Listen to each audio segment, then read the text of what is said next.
So kuna hizi kesi nimesikia, kuna shamba ama ploti ni moja, lakini unapata watu wenye amenunua ni kama wawili, watatu ama saa zingine pia watu wanne. Hiyo ndo tunaita double allocation. And what basically can you do ukipata mtu umeenda site, ulilipia plot yako pale Ruiru, and then umeenda kuangalia unapata somebody is already setting up the foundation now to build a home, and you are wondering ile plot si ile niliuziwa na Maina.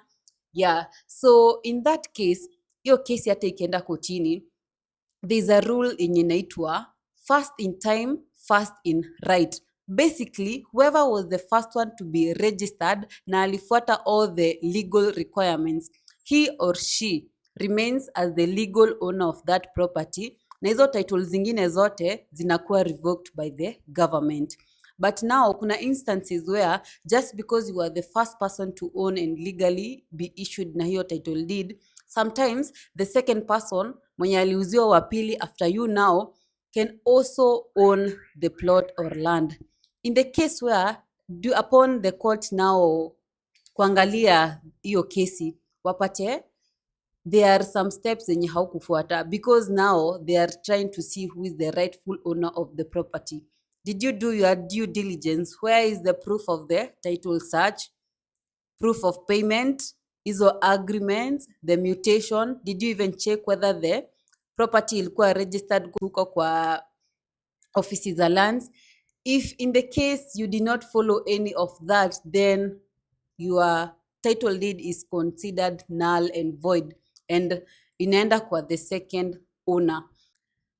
Hizi kesi moso unapatanga, sometimes these cases can even go for like years, kama bado mwenyewe hajajitokeza, hii shamba haijajulikana ni ya nani.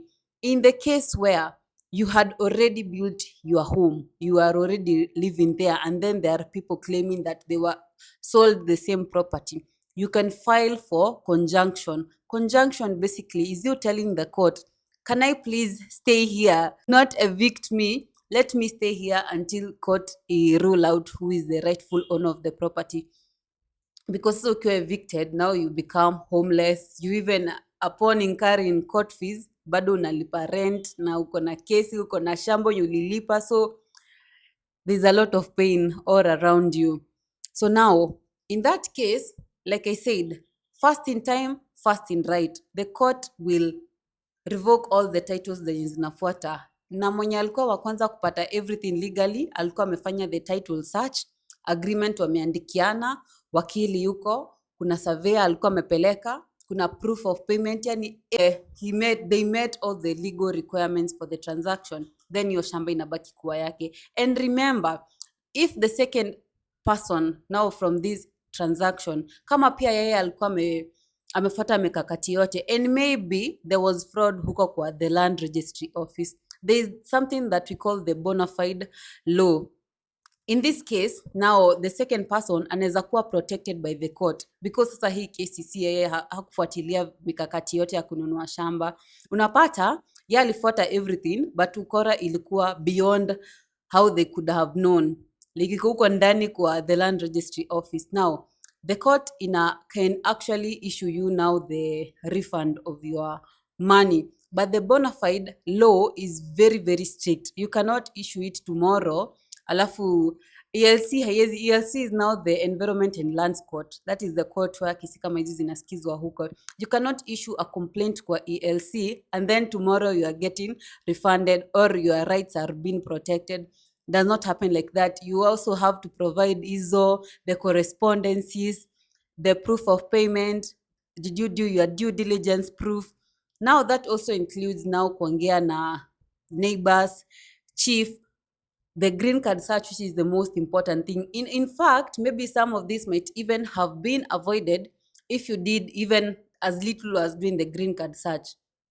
The green card search checks for any encumbrances against the property, and most importantly, the rightful owner of the property, whether the property was obtained in a safe and legal manner, and it also checks for the value of the property, or whether the property iko na caution, caveat, or has been charged by the bank. If you see certain things that do not align with what the seller is or the agent is telling you, then run. If you're going to pay, somebody is rushing you, lazima ulipe, hataki ufanye due diligence zako, run. Mnapatana watu wawili na bado there is no direct clear line of communication. How do I go about this? They do not even want you to engage with a surveyor, a lawyer, or rather wanakuambia ukienda ground lazima uniinform so that I can be there personally. Are you going to buy land? Yeye ukishanunua ukishalipa ndio sasa atakupatia ruhusa. It does not work like that. Whether the seller is selling to you or an agent, due diligence part haufai kuskip. Nobody should rush you into buying land, even your wakili or a surveyor, because in this transaction wanakwanga wameingiana, the lawyer ni fraudulent, the surveyor ni fraudulent. In fact unaweza pata hata hapo hakuna surveyor, ni mtu tu anakuja na vitu na anaenda, because unapatanga umeuziwa watu wanne, ofisi ilifungwa, ofisi ya wakili hayuko, surveyor non-existent, yani everything is like point blank. Unashangaa, was I crazy?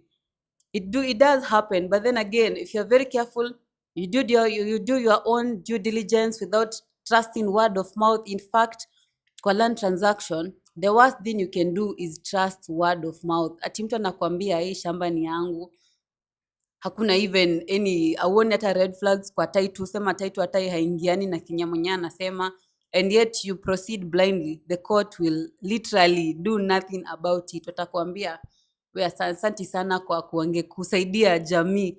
Anyway, that's just about it for today. I'll do another video regarding, I'll dive deeper into bona fide laws and how basically you can go about it. But remember, that is a very, very, very long process. You do not want to be hapo ukikimbizana na hizo court, environment and lands court. You'd rather be chasing around kutafutana na green card search, kutafuta surveyor, kutafuta wakili.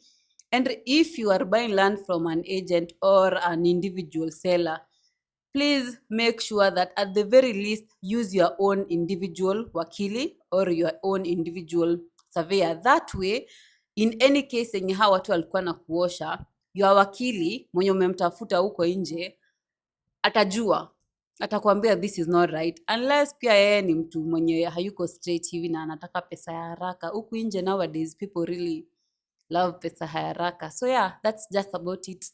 Long story short, mkibai shamba watu 3, 4, mtu wa kwanza mwenye amekuwa registered kwa hiyo title ndiye anabaki and the others zinakuwa revoked. Bye.